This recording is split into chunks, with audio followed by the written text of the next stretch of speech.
Welcome to the Ambitious Broker Podcast, where elite real estate professionals share their secrets to success, discuss topics impacting their industry, and gain professional development insights. Enjoy today's episode.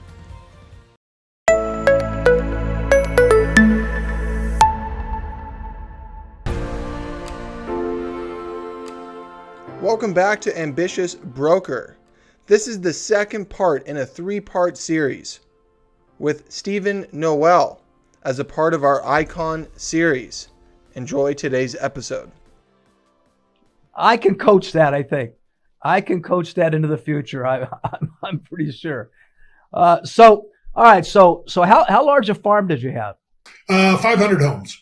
And actually that's the farm houses. that I have now is about 500 homes also. 500 houses.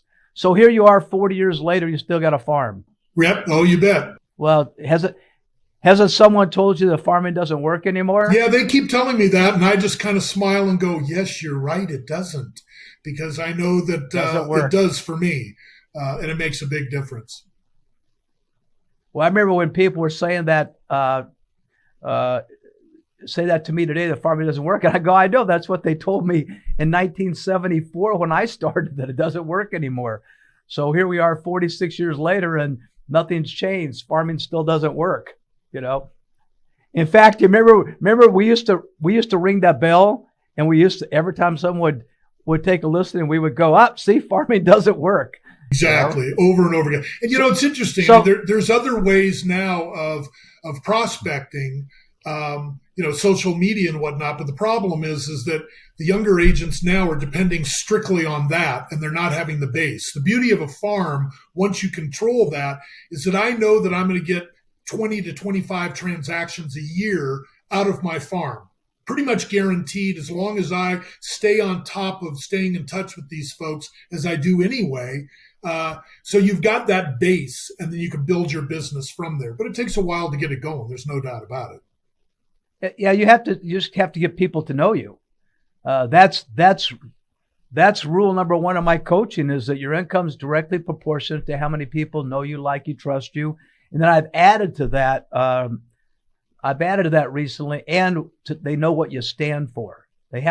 People today have to know what you stand for. It's interesting you say that, because my listing presentation now, literally the very first question that I ask when you open up the presentation book, there is one of the pages there says, do you absolutely have to sell your home to accomplish your goals?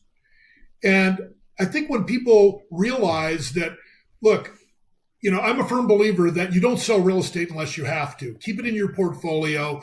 It's gonna make you incredible income in the long run and whatnot.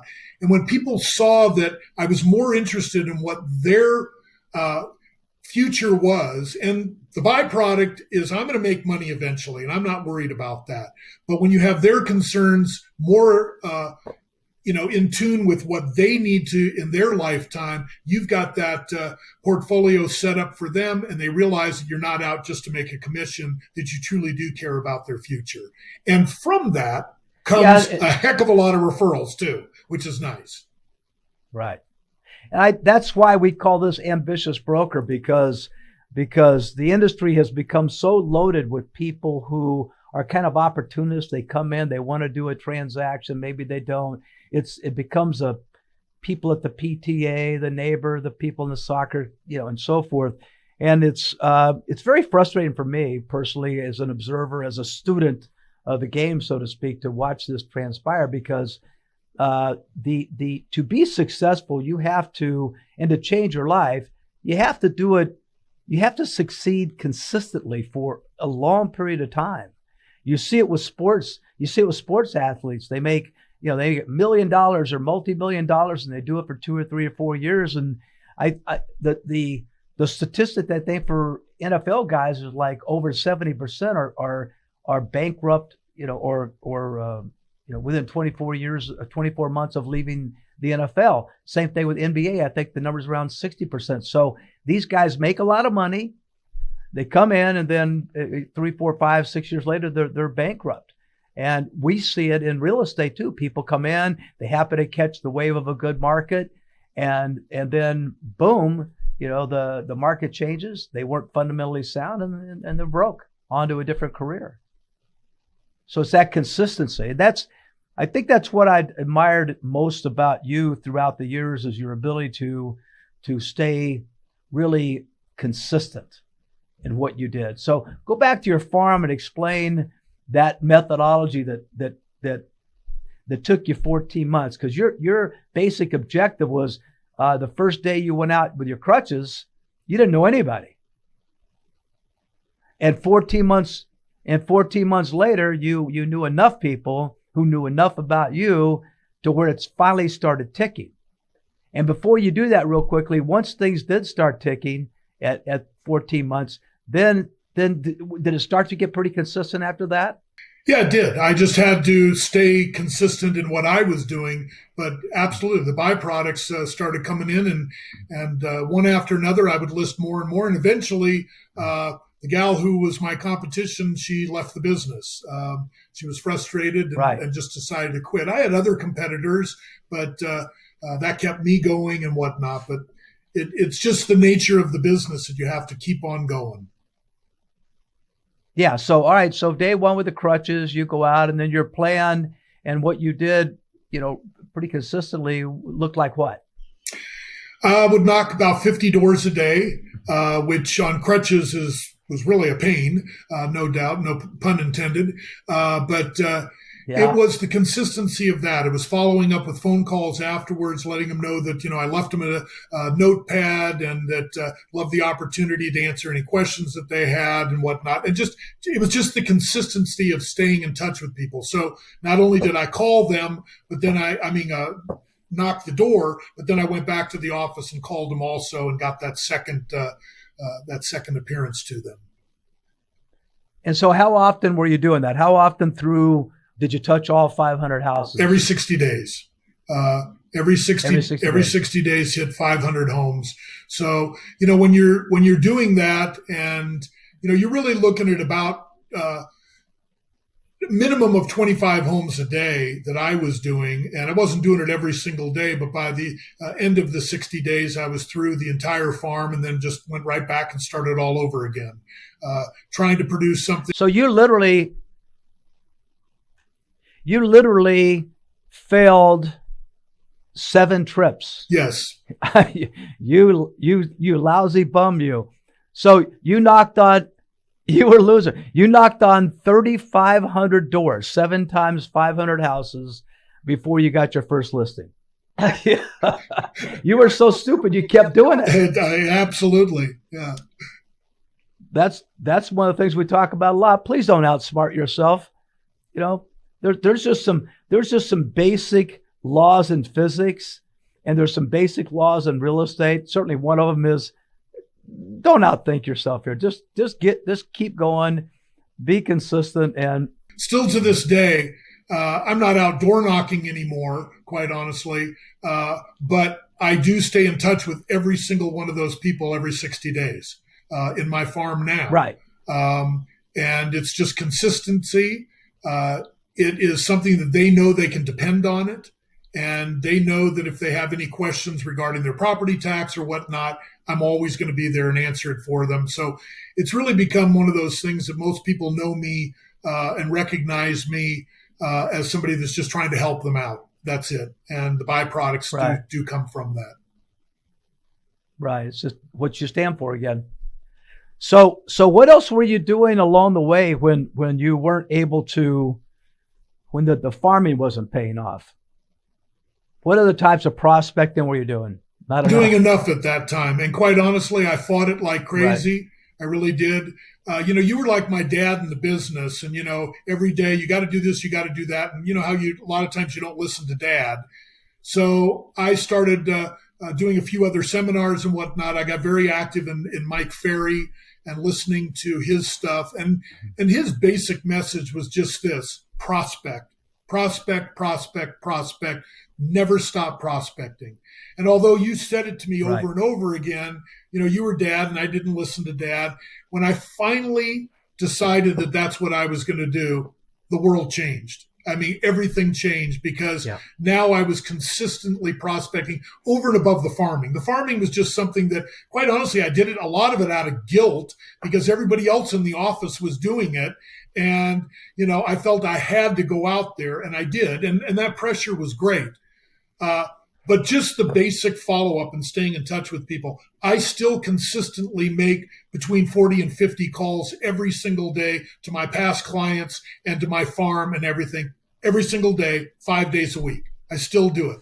I print out a call list in the morning. I have my headset on, and while I'm driving around, I'm making calls. It's great now. Cars are set up where you can just say dial such and such, and that does it. And so it's all hands-free, and I can make those calls consistently, and the people know that I'm going to be in touch with them every 60 days. Right. So you go 7 times through your farm and 3,500 houses. And so each time you went through, you'd knock on 500 doors. You would meet probably, in those days, probably half the people, huh? Wow, yeah. So once you were through the area, you had 250 people that at least saw you that never knew you before. And then you were doing some mailing too. I know at least once a month you would mail something, I believe. Yeah. So then the second time through, then you've met some of those same people twice. The 250 people that you had met grew to probably 300. You had a couple hundred people that you've met twice now, and you've had 150 or 200 people that you've met once. Then you take a third trip around, and then you have, again, a couple hundred people that have now seen you a third time, and so forth. So by the time you got that first listing 14 months down the road, all of a sudden you literally have met maybe 200 people 7 times or more, and you've met. There's probably 50 or 70 people or so, maybe 100 that you never met still because of various things. But 400 people you've gotten engaged with relationships. So it's an interesting kind of milestone to think about. Well, maybe that's what I got to do. I've got to get 400 people to know me and 200 people to know me really well. And sort of as a foundation for anyone who's starting, these ambitious brokers today, how do you know? One of the things that always frustrated, me to watching people is that they would forget that you have to allow things to compound, build on one. That's a career. You let 1 year build to the next, and then you're at 5 years, then you're at 10 years, and then you're rich or getting rich, or on your way, and you had a good solid career. But the thing is you don't do that in 2 years. You don't do that in 3 years. So this idea that it took you 14 months, but boy, I mean, at least at the end of 14 months, you could say, look at what I accomplished. I now have 300 people that know me really well. And so trying to measure, and that's really where I was going to get to with this, is trying to measure your success when you've had no sales or no listings.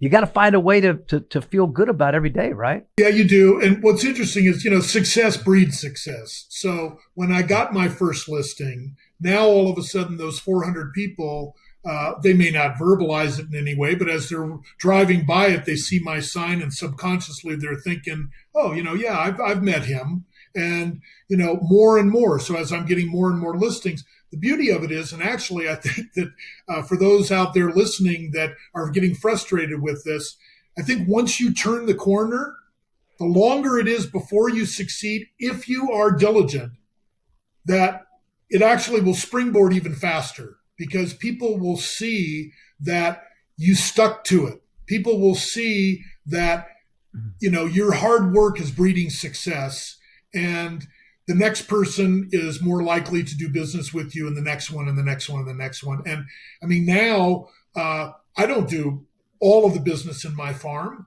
but I do probably, last year was 61%. This year, I think we're around 57% of all the listings that go on. Yeah, that's amazing. Which, is fantastic. So this year so far, I think we've closed on 19 or 20 in my farm, and I've got 4 others under contract right now. So we'll hit the 25 to 30 by the end of the year. That's all I can ask. Right. That's awesome. Right. Well, I think anybody who gets 50% market share in any business, any place, unless you're Google, I guess, it's pretty darn good. It hadn't worked yet. All right, so now you're finally getting this built up. You're starting to, now you take some deals, and now there's that transition where you go from having to have some blind faith to where you're saying, okay, no, this is working now. I get this. And so was there a time when you just said, all right, this is me, man. It clicks. I got it. And this is the way I'm going to raise my family. This is how I'm going to, prepare myself for retirement. Can you remember that? Can you remember what it was or what the feeling was? I think, the first year that I became number 1 in the company, that obviously helped a lot, because then the recognition was there. And I don't mean for me personally, but just in terms of the industry realizing that here I am, I'm a force, I'm going to make it happen. And I really believed in myself at that point. Another thing happened also, and that was that I tried to kick my ego out the door. And every one of my past clients who I had been really pretty bad about staying in touch with and whatnot, I called them and apologized. And I literally apologized to them. And, I'd call, hey, Jerry, this is Steven Noel. I owe you an apology. I know we closed on your transaction a couple of years ago, and I promised you I was going to stay in touch with you and whatnot. And I failed you. I know I've contacted you a couple times, but I really need to be in touch with you more often to see if you have questions. And quite honestly, I'd love to, maybe sell you an investment property sometime so you can build up your portfolio for retirement. But I want to apologize to you. I promise you I'm not going to do that anymore. And then I got them. We were pretty much the first computerized real estate company in the United States, or very close to it. And I then put all of my clients on a rotating schedule that I was going to stay in touch with them. And now I still stay in touch with past clients from California, even though I'm in Colorado, every quarter, stay in touch with them and let them know what's going on with the industry, and that, maybe they want to think about an investment property and whatnot. And educating them a little bit more on what it is, because now they know that I care about them. So, right. It's funny you'd say that, because with a group that I've been coaching recently, trying to get them, still set up on some type of a CRM system, and telling them to go back and get your database set up, load it with every name in your phone. And I had someone in my group who was really interesting. And this used to happen all the time back when I still had my real estate company. So he ended up going to his phone. He was able to download it. He kind of scrubbed, people that weren't, everybody that was in real estate, he scrubbed and didn't put in his database, which is fine with me. But he ended up with hundreds of names. And I don't remember it exactly, but it was 400 or 500 names. So he suddenly had a farm. And I've said often, you talk about you started your farm knowing no one. Zero. And these people can go through their phones and set up and start a farm, so to speak, a consistent, group of people to talk to, and them all to start with. It's an amazing start. It's amazing when you keep it in perspective. So he set them up the way you did with your farming, where he divided them up X number a day and started calling them. And he was telling me a couple stories. This one particular guy was telling me a couple of stories about how a name would come up, and he started pacing because he knew that I was going to jump all over him if he didn't call the guy. But at the same time, he hadn't talked to the guy for 10 years. And so I literally went to him and I said, just tell the guy you're sorry you haven't talked to him for a while. Right? And he said, so he did it. But what was funny about it is he had been in the business for 12 years. He had a name pop up and he hadn't talked to the guy for 15 years. So the guy didn't even know he was in real estate. So first thing I want to do is smack him, and say, how can you not talk to someone that you knew for 15 years? So when he called the guy up, he finally said the same thing. He goes, Roger, I paced. And I finally called the guy up and said, hey, Joe, how you doing? And he says, it was like I hadn't ever not talked to the guy.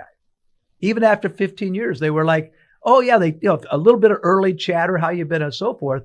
But he's actually said then, oh, by the way, I'm in real estate. 12 years later, he tells the guy, right? And the guy's response was, you're kidding me. He says, I literally just closed escrow on a house 60 days ago. And I can't even begin to tell people how many sales they miss because that close, 60 days ago, he makes that call and he's got a deal. And then he went on to tell me a couple other phone calls like that. But it's interesting that you would say, hey, I'm sorry, I haven't talked to you, but I'm back in the loop again. Following up a little bit on that, I think a lot of it is also the attitude that you have as the agent that, am I going to have more interest and want a better outcome for my friend, okay, who is potentially a client coming up, than somebody else would? And if you don't believe that up front, if you don't believe that, look, I truly care about this person and I truly will do the very, very best job I can, and I know I can do better than somebody else. If you're calling up with, oh yeah, and by the way, I'm in real estate now, and you're just real negative about it, or just not the attitude of I'm going to help you in the future with any way that I can. And obviously you need to lighten up on it a little bit and not be overbearing to start with. But you have to go in with the attitude that I know that I care more about this person than some other schmo from some real estate company who just happens to be door knocking or whatnot. I have a relationship with this person and I truly care about what it is. Once I think you get the attitude that you're trying to benefit your client in any way you possibly can, the client is going to see that and go from there, and that's how your business will just multiply like crazy at that point, because people know that you care every single bit about what you're doing. Yeah, again, if you're a career-oriented person, that's really what Ambitious Broker's about here, is to talk to people that want to make a career out of it. This show and bringing people like you on as part of our Icon series is really about people who want to do this long-term. And as we've talked, you have to think long-term. But if you are of that mindset, that you're a long-term guy and this is your career and you're educating yourself like you should be, you're being consistent like you should be, and you're doing the things that are the right things to do, just look around at your competition. Just look around and say, oh my goodness, who do I want my mother to meet? One of those people or me? And realize what a favor you're doing to someone if in fact you convince them that you're the person, right? Absolutely. I mean, if I go on a listing presentation and I'm up against 3 other people, I'm very confident that I'm going to get the listing. And it's not because, I'm more wonderful than they are, or that, it comes down to the fact that I truly believe I care about those clients' needs more than they do.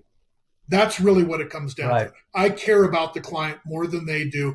And I want to do the very, very best job I can for those people, because I know that if I do, not only will I be their broker probably for life, but everybody that they know is going to be hearing about it. And that makes a difference. 70% of my business comes from repeat or referral business. And that's a lot when I do a lot of business to get that many clients that like me enough to refer me out to their friends because they know that I care about it and whatnot. And it really does matter. I mean, there's no doubt about it. You have better relationships also. You mentioned that you had not talked to some past clients for a long time. And I used to have a standard line that said, no one teaches the client how to treat the broker, And so, I know when I first started, I had this impression that from the classes I had taken that you treat people well and then business comes back to you. And so I sort of let it go. And as I was doing 60 plus 65 sales a year, something like that. I dominated my farm similar to what you're doing. And so I just assumed these people would be coming back to me. And I had a few who did and was giving me some referral business. But when I started measuring how much business I did and how much referral I was getting, and I saw that gap and realized that, no, they want to give you business, but only if you reach out and remind them, to your point, that you still care, that you're still there. And so that whole thought of that is how I created the first CRM system. And you were there. And you've probably never thought about this, but you're probably the first human being in America that used a CRM system. I bet it never occurred to you.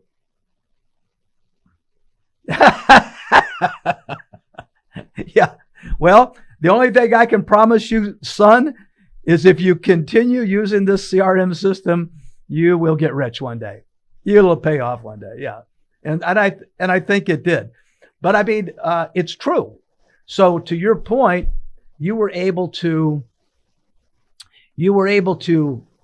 shift that farming idea from a door knocking, frequently calling, and you were one of the most religious people ever in using our CRM system. It just made sense to you for some reason. And it was never, I know we never had a struggle. I would have to convince people, you need to get onto this. And even to this day, someone reminded me of just a couple years ago that we probably had a higher percentage of people using the CRM system than people have today using a CRM system. But what was it that, because I think this was the question I was actually going to ask you was how much of your success was come from skills that were just inherent in who you were, and which ones were ones that you really had to learn? Because I think the CRM system was one that you really had to intellectually say, this makes sense, and then try to build something around it. Well, I think that I learned a lot of it from my father and my mother growing up, just because, again, my father being in the insurance business and the interpersonal relationships that he had with so many of his clients. And I could see that it was something that was really strong. I remember my father wrote the insurance on budget rent-a-car, the entire budget rent-a-car for, worldwide. And yet the owner of the company, Maury Merkin, became a very good friend, because that's just who my father was and the way that he cultivated relationships. So I learned a lot from that.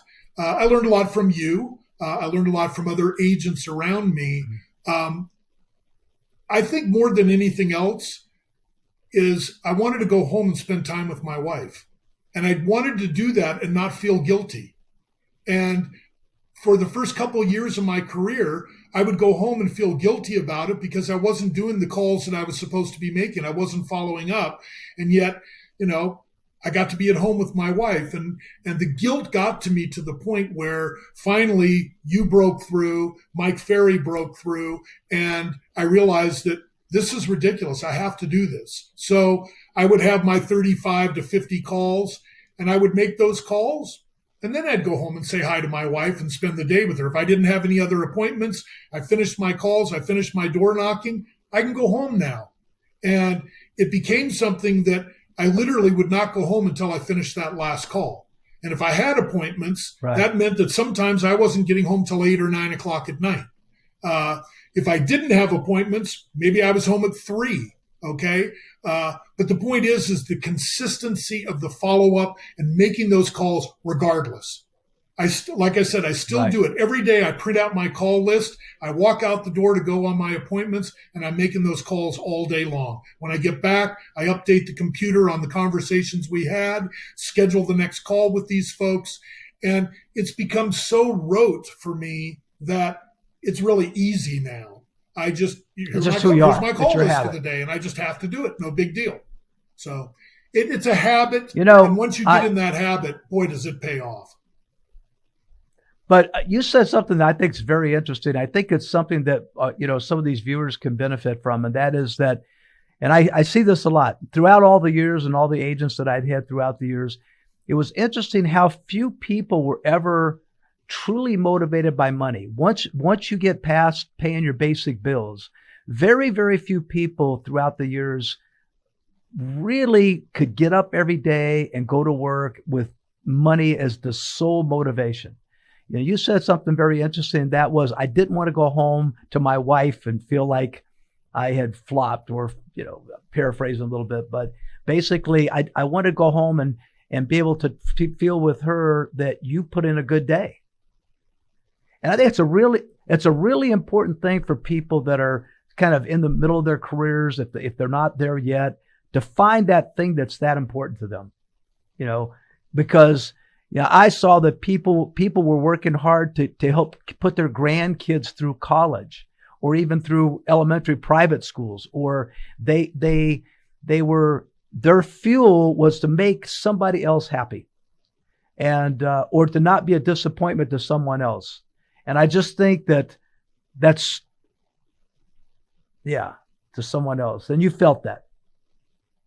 Absolutely. I'm still 41 years later with my wife, and she's an amazing woman, and I can't wait to come home and see her every day. And so I get my job done. I go through it and I do the best I can for every one of my clients, and then I get to enjoy life.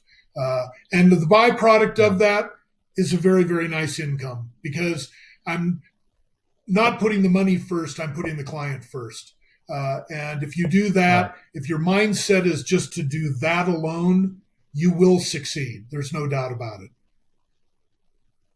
We've got another series within the Ambitious Broker. This particular one is the Icon series, talking to people that have had long-term success like you. And then another one series where we're just talking about, mindset, self-awareness, the things, the way you got to get yourself mentally prepared to do this business. And, one of the things that we talk about in that is the difficulty in soliciting almost things that you don't want to hear but need to hear.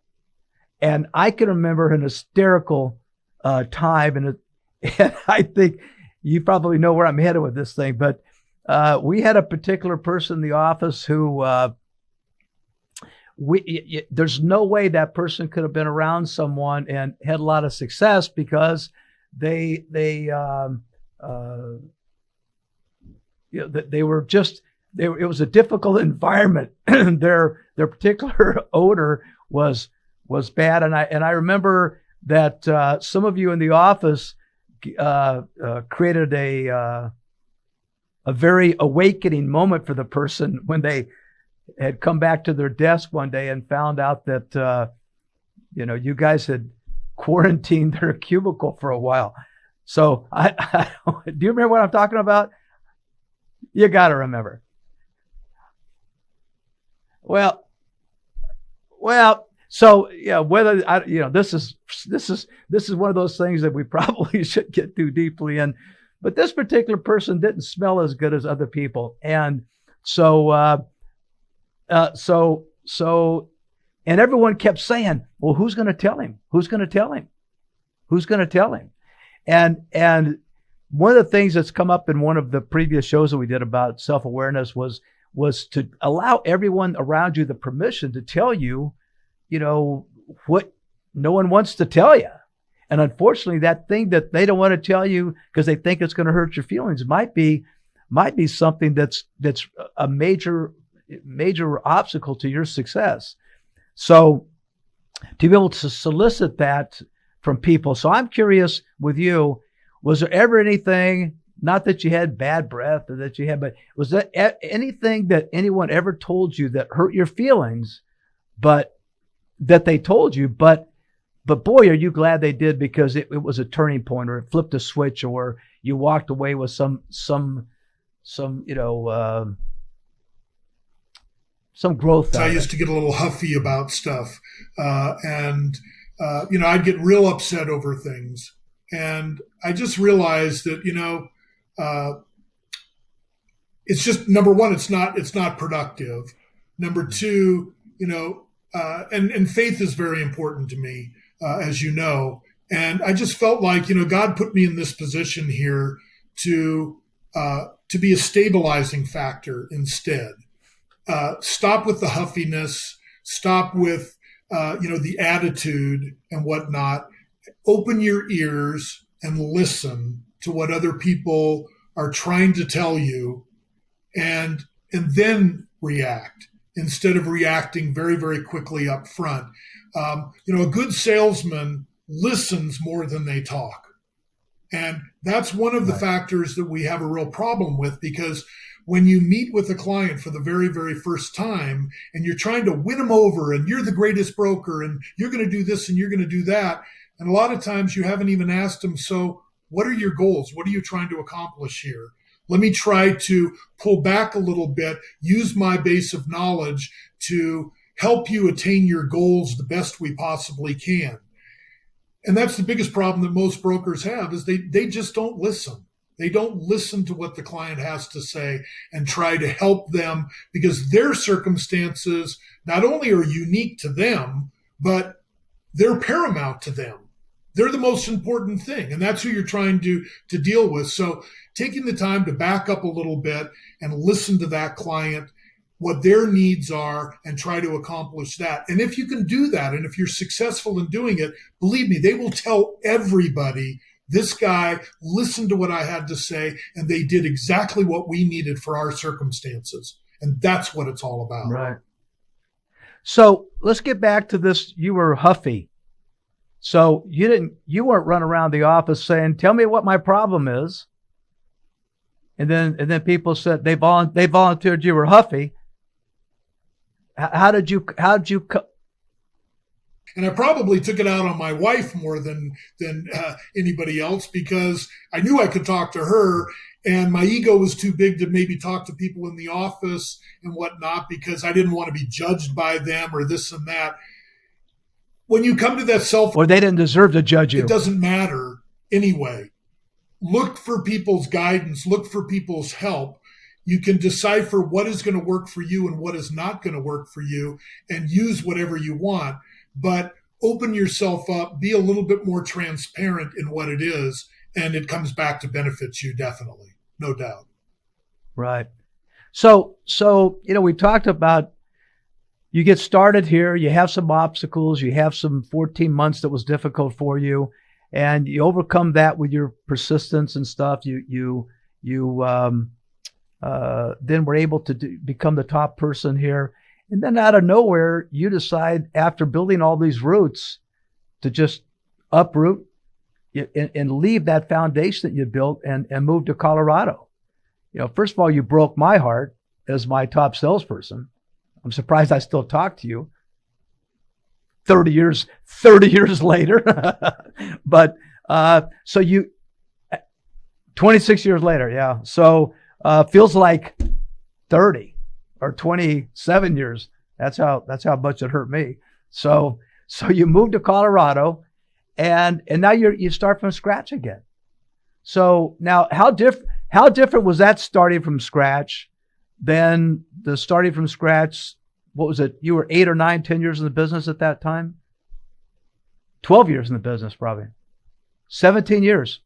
Wow, I've been in the business 17 years. January 17th, 1994, the Northridge earthquake hit, and our house wasn't destroyed, but it was messed up pretty bad. And I think at the time, I had 6 or 7 listings. Every one of them went off the market because they had damage to their home. I probably had, 5 or 6 or 4 or whatever under contract, and every one of those fell out because their homes were damaged. Right. My wife and I had been talking about, moving anyway, and just to kind of start over. And, a lot of stuff was, the crime and whatnot that was in Southern California, and our daughter was getting at that age. And, we decided, let's look around. I literally had to start my business over there, even though I had a lot of leads, and I would have jumped right back into it when the market turned. It just seemed like a good time. And So we Right. looked all over the place and chose Colorado because I love to ski.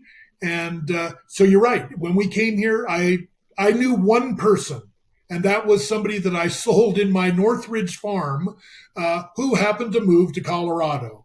And I called them up, and they actually allowed my wife and my daughter to stay with them for 2 weeks until an apartment was ready, so that we could. And we stayed in the apartment for 4 months until our home we were building was ready. So, but it was starting all over. I picked a new farm. I started door knocking again, and So you went right back to the basic things you did here. Now the difference is that you had a sense of knowing this time.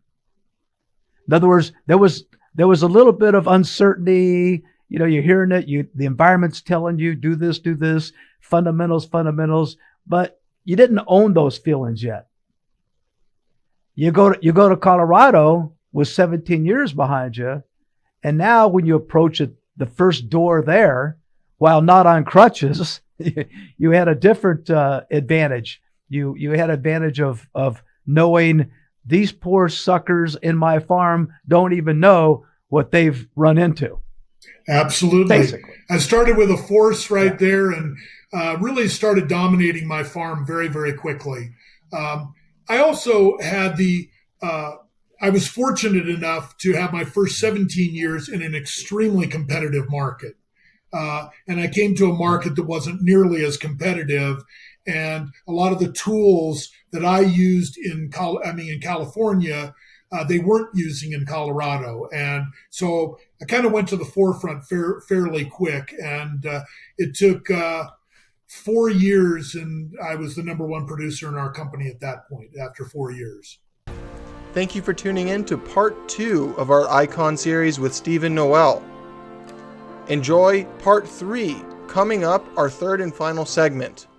Thanks for joining us on another episode of the Ambitious Broker Podcast, where elite real estate professionals share their secrets to success, discuss topics impacting their industry, and gain professional development insights.